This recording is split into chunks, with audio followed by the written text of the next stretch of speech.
ఓం శ్రీ గురుభ్యో నమ. ఓం శ్రీ మాత్రే నమ. అంగారక గ్రహము జూలై 23 నుంచి ఆగస్టు 7వ తారీఖు వరకు కూడా కుజుడు తన సొంత నక్షత్రమైన మృగశిర నక్షత్రంలో వృషభ మిథున రాశుల్లో సంచారం చేయటం వల్ల ఎలాంటి ఫలితాలు జరగబోతున్నాయి. సహజంగా అంగారకుడు కుజుడు ఏ స్థానాల్లో ఉంటే మంచి ఫలితాలు వస్తుంది, గోచారీత్యా ఏ స్థానాల్లో ఉంటే చెడు ఫలితాలు వస్తాయో ఒకసారి తెలుసుకుందాం. ముందు ముఖ్యంగా అంగారక గ్రహానికి యొక్క కారకత్వాలని మనం పరిశీలన చేయాలి. ఏం చెప్పారు శాస్త్రంలో అంటే సత్వ భూ ప్రాకార రోగ వ్రణ సాహస శస్త్ర అగ్ని సందర్శనోత్పాటన భాతృక కుజ అన్నారు. అంటే భూ సంబంధ వ్యవహారాలు, కోర్టులు, రియల్ ఎస్టేటు, అన్నదమ్ముల సమస్యలు, శారీరక బాధలు, కెమికల్ కంపెనీలు, మిషనరీ, మార్కెటింగు, భూమి, ఇండ్ల నిర్మాణము, న్యాయ వ్యవస్థ, న్యాయవాదులు, రక్షక భటులు, అలానే సైన్యము, మేనేజ్మెంటు, భూములు అమ్మడము కొనడము, మేస్త్రీ పనుల వాళ్ళు, యంత్ర సంబంధమైన వ్యవహారాలు, మెకానికల్ ఇంజనీర్సు, కెమికల్ కంపెనీలు, కెమిస్ట్రీ లెక్చరర్సు, రోగములు, శస్త్రచికిత్సలు, అగ్ని భయాలు అంటే రియల్ ఎస్టేటు, రైతులు, కెమికల్ కంపెనీలు, పిత్రార్జితము, కోర్టు సమస్యలు, ఇలాంటివన్నీ కూడా మొదలగు కుజుడి యొక్క కారకత్వాలు అంటారు. సహజంగా కుజుడు మకర రాశి ఉచ్చస్థానం అయితే నీచస్థానం దానికి సప్తమం ఏమవుతుందంటే కర్కాటకం వస్తుంది. అంటే కర్కాటకం నీచస్థానము, మకరం అనేది ఉచ్చస్థానము, మేషము, వృశ్చిక రాశులు కుజుడికి స్వక్షేత్రాలు అవుతాయి.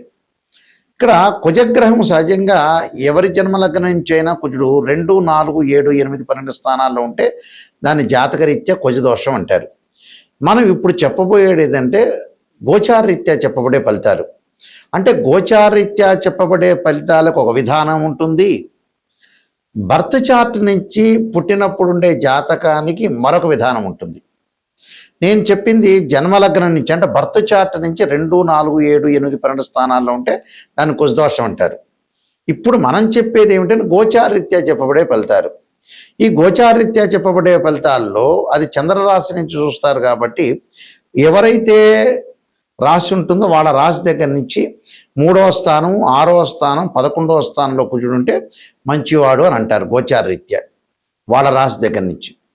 మరి మేషాది ద్వాదశ రాశుల వాళ్ళకి కుజుడు యొక్క ఫలితం ఏ విధంగా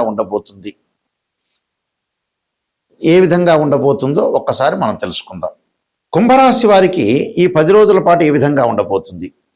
కుంభరాశి వాళ్ళకి ప్రధానంగా మనం సంతానం వల్ల కొన్ని ఇబ్బందులు రాకుండా చూసుకోవాలి. తల్లి యొక్క ఆరోగ్య విషయంలో, భూములు, గృహాలు ఈ నష్టం రాకుండా, భూ పంచాయతీలు రాకుండా, మనం ఇల్లు కొనుగోలు చేసేటప్పుడు బిల్డర్తో గొడవలు రాకుండా చూసుకోవాలి. అంటే భోగభాగ్యాలకు నష్టం కలగకుండా చాలా జాగ్రత్త ఉండాలి. తల్లి యొక్క ఆరోగ్యాన్ని, బంధుమిత్రులతో విరోధ భావాలు రాకుండా మౌనంగా ఉండండి. అలానే కోర్టు వ్యవహారాలు కొన్ని వాయిదాలు పడుతుంటాయి. కోర్టు వ్యవహారాలు వాయిదా పట్టడం, నమ్మిన వారి వల్ల భయము, మోసం జరిగే అవకాశాలు ఎక్కువ ఉంటాయి. బంధుమిత్రులతో విరోధ భావాలు, నమ్మిన వారి వల్ల భయము, అంటే ఎవరైతే మనం నమ్ముతామో వాళ్ళు చెడు చేసే అవకాశాలు ఎక్కువగా ఉంటాయి. మంచి వాళ్ళు అనుకున్న వ్యక్తులందరూ కూడా చెడయ్యే అవకాశాలు ఎక్కువగా ఉంటాయి. ఆర్థిక పరంగా నష్టం జరగటం, ఆర్థిక పరంగా కొద్దిగా డబ్బు గురించి తాపత్రయపడుతూ ఉంటారు. డబ్బు అనేది కొద్దిగా నష్టం జరిగే అవకాశాలు ఎక్కువగా ఉంటాయి. ఆరోగ్య విషయంలో జాగ్రత్త, భూములు, గృహాలు, స్థిరాస్తుల రూపంలో కూడా ఎలాంటి నష్టం జరగకుండా చూసుకోవాలి. స్థిరాస్తి మార్పుల్లో కూడా క్రయ విక్రయాల్లో అనుకూలించవు. అంటే మనం అమ్మటం కొనుగోలు చేసేటప్పుడు కూడా కొన్ని ఇబ్బందులు కలుగుతుంటాయి. అలాంటి ఇబ్బందులు ఎట్టి పరిస్థితుల్లో కూడా రాకుండా చూసుకోవాలి. ఎందుకంటే ఎలాంటి ప్రాబ్లం రాకుండా చూసుకోవటం కూడా మంచిది. సంతాన పరంగా కూడా ఏవో చిన్న ఇబ్బందులు రావటం, వాళ్ళ యొక్క డెవలప్మెంట్ గురించి ఆలోచన చేయటం ఒకటి, అలానే స్త్రీల వల్ల, మగవాళ్ళ వల్ల అవమానాలు, అపనిందలు, అలానే నీరసంగా ఉండటం, ఆరోగ్యపరంగా ఇబ్బందులు కలగకుండా చూసుకోవాలి. అంటే ఎలాంటి పరిస్థితుల్లో కూడా సమయస్ఫూర్తి లేని పనులు చేయకూడదు. సమయస్ఫూర్తితోనే పనులు చేసి ముందుకు వెళ్ళాలి. కాబట్టి వీళ్ళు తప్పకుండా అంగారకుని ఆరాధన చేయాలి. భగళాముఖి స్తోత్రాన్ని, అలానే సుబ్రహ్మణ్య స్వామి అష్టకాన్ని, అలానే అంగారకాయుధ్య శక్తి అస్తాయ ధీమే తన్నో భౌమ ప్రచోదయాత్ అనే మంత్రం చక్కగా చదువుకోండి, మీకు మంచి జరిగే అవకాశాలు ఖచ్చితంగా ఉంటాయి. ఈ గోచార ఫలితాల్లో మనకి గోచారానికి బర్త్ చార్ట్కి చాలా లాట్ ఆఫ్ డిఫరెన్స్ అనేది ఒకటి ఉంటుంది. అంటే ఈ గోచారం అనేది ఏమిటి అని అంటే 20% రిజల్ట్ ఇస్తుంది. అంటే మనం ఏదైతే ఈ 10 రోజుల పాటు లేకపోతే ఈ వారం పాటు ఈ నెల రోజుల పాటు ఏ విధంగా ఉండబోతుంది, ఎలాంటి సూచనలు చేయాలి, అంటే వృత్తి ఉద్యోగాల్లో ఏ విధంగా ఉండాలి, ఆరోగ్యపరంగా ఏ విధంగా ఉండాలి, వివాహపరంగా ఏ విధంగా ఉండాలి, డబ్బులు ఎలా ట్రాన్సాక్షన్స్ చేయాలి, దీర్ఘకాలిక వ్యాధులు ఉన్న వాళ్ళు ఎలాంటి చర్యలు తీసుకోవాలి, ఎలాంటి విధానాన్ని అనుసరించాలి, ఎవరితో మాట్లాడచ్చా మాట్లాడకూడదా, వ్యాపార పరంగా ఎలా ఉంటుంది, ఉద్యోగ పరంగా ఎలా ఉంటుంది, ఆరోగ్యపరంగా ఎలా ఉంటుంది, వివాహపరంగా ఎలా ఉండబోతుంది అనేది, విదేశాలకు వెళ్తామా వెళ్ళమా, ఎవరితోనో గొడవలు జరిగే సందర్భం ఉంటుందా, భార్యాభర్తల మధ్యలో బాండింగ్ అనేది ఎలా ఉండబోతుంది, ఫైనాన్షియల్ పరంగా ఎర్నింగ్ ఎలా ఉండబోతుంది, ఎకనామిక్ గ్రోత్ ఎలా ఉండబోతుంది, ఎడ్యుకేషన్ పరంగా ఎలా ఉండబోతుంది, ఎలాంటి డిసీజెస్ వచ్చే అవకాశం ఉంటుంది అనే దాన్ని ఈ 10 రోజుల్లో, అంటే ఈ గోచారరీత్యా మేమైతే ఎన్ని రోజులైతే చెప్తామో, అంటే జూలై 23 నుంచి ఆగస్టు 7 వరకు కూడా కుజుడి యొక్క ప్రభావం ఎలా ఉండబోతుంది, అంటే భూ సంబంధ వ్యవహారాలు, అన్నదమ్ములు, ప్రత్యేకంగా మార్కెటింగు, ఇళ్ల నిర్మాణము, న్యాయవాదులు, రక్షక భటులు, మేస్త్రీ పనులు చేసేవాళ్ళు, యంత్ర సంబంధమైన విషయాలు, మెకానికల్ సంబంధించిన వాళ్ళు ఏ విధంగా ఉండబోతున్నారు తెలుసుకోవడమే గోచారం. బర్త్ చార్ట్ అంటే లాట్ ఆఫ్ డిఫరెన్స్ ఉంటుంది, అది లాంగ్ రన్లో ప్రొడిక్షన్ అర్థం. బర్త్ చార్ట్ని కూడా ద్వాదశ భావాలను అనుసరించాలి. అంటే ద్వాదశ భావాధిపతులు ఉంటారు, అంటే ఒక 16 డివిజనబుల్ చార్ట్స్ ఉంటాయి. ఈ 16 డివిజనబుల్ చార్ట్స్ని మ్యాథమెటికల్గా క్యాలిక్యులేషన్ వేసి మనం భావచక్రాన్ని, రాశిచక్రము, నవాంశము, దశమాంశము, సప్తమాంశము, త్రింశాంశం, ఇలాంటి 16 అంటే 16 డివిజనబుల్ చార్ట్స్ ఉంటాయి. ఈ 16 డివిజనబుల్ చార్ట్స్ని మనం అనాలిసిస్ చేయాలి. అందులో భావాధిపతులు వేరు, రాస్యాధిపతులు వేరు, ఆ బాక్స్లో ఉండే గ్రహం వేరు. భావాధిపతి అంటే ఏంటంటే లగ్నం నుంచి అనుసరించేది. అంటే లగ్నం అంటే తనుభావం, తనుభావానికి రవేధిపతి, ద్వితీయ భావానికి గురువు, తృతీయ భావానికి కుజుడు, చతుర్థ భావానికి చంద్రుడు బుధుడు, పంచమ భావానికి గురువు, షష్టమ భావానికి శని కుజులు, సప్తమ భావానికి శుక్రుడుని, అష్టమ భావానికి శనిని, అలానే భాగ్యస్థానానికి భాగ్యభావానికి రవి గురువులని, అలానే దశమ భావం రవి బుధుడు గురువు శని దశమ భావం, లాభభావం గురువని, వ్యయభావం శనిని, ఇవన్నీ అనుసరించాలి. అంటే ఇవి భావాధిపతులు. రాస్యాధిపతులు వేరు. అంటే భావాధిపతి అంటే ఇంటి ఓనరు, రాస్యాధిపతి అంటే బిల్డరు. అక్కడుండే ఏదైతే బాక్స్లో ఉంటుందో, మేషాది రాసుల బాక్స్లో ఉంటే అవి టెనెంటు అని అర్థం. అంటే తాత్కాలిక గ్రహాలు మారచ్చు, టెనెంటు అని అర్థం. ఇవన్నీ కూడా మ్యాథమెటికల్ క్యాలిక్యులేషన్ వేసి ఎక్కడెక్కడ దృష్టిలు ఉన్నాయి, ఏ లగ్నానికి ఏ దశలు కలిసి వస్తాయి, అంతర్దశలు ఎలా ఉండబోతున్నాయి, సూక్ష్మ దశలు ఏంది, ప్రాణదశలు ఏంది, లక్ష్య యోగాలు ఏంది, గజకేశ్వర యోగం ఏంది, రవిబుధాదిత్య యోగం ఏంది, మనకి చాలా కాంబినేషన్ ఆఫ్ యోగాలు చెప్పారు. చంద్రమంగళ యోగం దగ్గర నుంచి ఈ యోగాలు అనేవి కూడా ఏ విధంగా ఉండబోతున్నాయి. 300 కాంబినేషన్స్ ఉంటాయి యోగాల్లో. అంటే 2 or more planets is conjunction is called yoga అంటారు. 2 కానీ 3 గ్రహాలు కానీ కలిసినా దృష్టి ఉన్నా దాన్ని యోగము అంటారు. లైఫ్ని ఎలా ఎన్హాన్స్ చేసుకోగలుగుతాం, లైఫ్ని ఎలా ముందుకు తీసుకెళ్తాం అనేది యోగం తెలుస్తుంది. యోగము అంటే 2 గ్రహాల యొక్క కలయిక. అంటే 2 or more planets is called yoga అంటారు. దాని డెఫినేషన్ అది. మ్యాథమెటికల్ అనాలిసిస్ చేసి మనం చెప్పేది యోగము అంటారు. యోగము, గ్రహాలు, ఉద్యోగాలు, వ్యాపారాలు, ఇలాంటివన్నీ కూడా బర్త్ చార్ట్ ద్వారా తెలుస్తుంది. నిజాన్ని తెలుసుకోవటం చాలా ఇంపార్టెంట్. ఎక్కడైతే నెగిటివ్ ఉంటుందో దాన్ని మనం పాజిటివ్ చేసుకుంటే మనం కంప్లీట్ మ్యాన్ అయినట్టు. నిజాన్ని తెలుసుకోలేదనుకోండి, అనవసరంగా ఆస్ట్రాలజీని అప్రోచ్ కావటం అనేది మంచిది కాదు. నిజాన్ని తెలుసుకుంటేనే మనం బాగుపడే అవకాశాలు ఎక్కువగా ఉంటాయి. ఎందుకంటే సత్యం ఎప్పుడు కూడా సత్యమే. అసత్య ధోరణిలో ఎప్పుడు ఉన్నాం అనుకో, మనల్ని మనం మోసం చేసుకున్న వ్యక్తిని అవుతాం.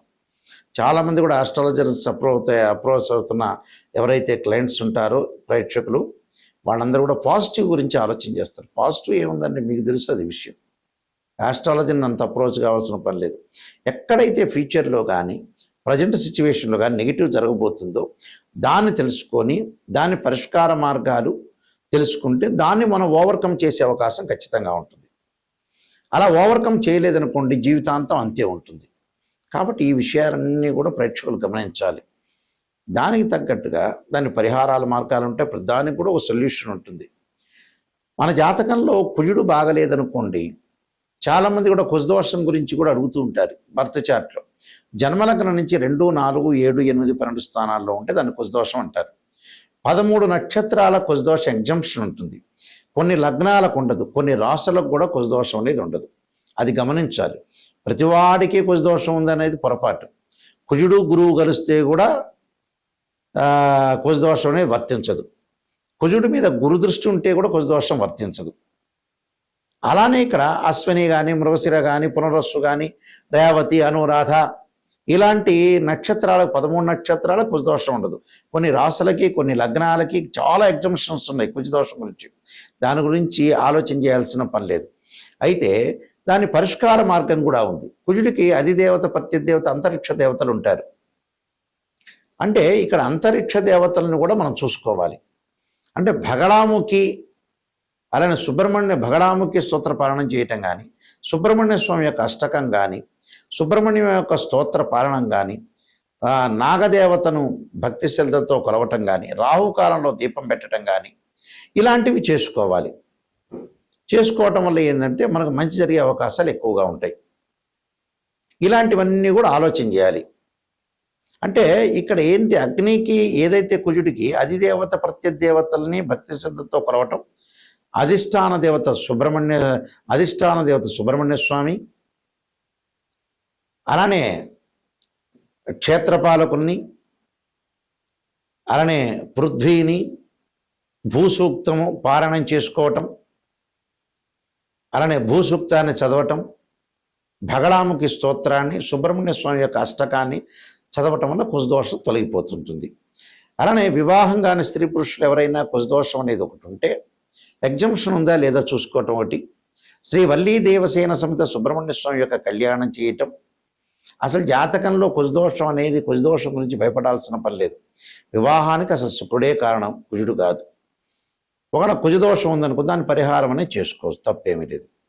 నేను ఆల్రెడీ కాలసర్పయోగ చంద్రిక, రాహుకేతులు, ఛాయాగ్రహాలు, అలానే పుత్రగణపతి వ్రతము, స్వప్నశాస్త్రము, సర్వదేవతా గోత్రములు పార్ట్ 1, పార్ట్ 2, నవగ్రహ దోషాలకి 12 మహావిద్యల యొక్క స్తోత్ర పారణాలు, అమ్మవారి యొక్క పారణాలు, బృహత్ పరిహార Sindhu, Jataka Chandrika, Vivaha Martandam, production of astrology, transit of results అనే పుస్తకాలు నెంబర్ ఆఫ్ ఆస్ట్రాలజీ బుక్స్ రాశాను నేను.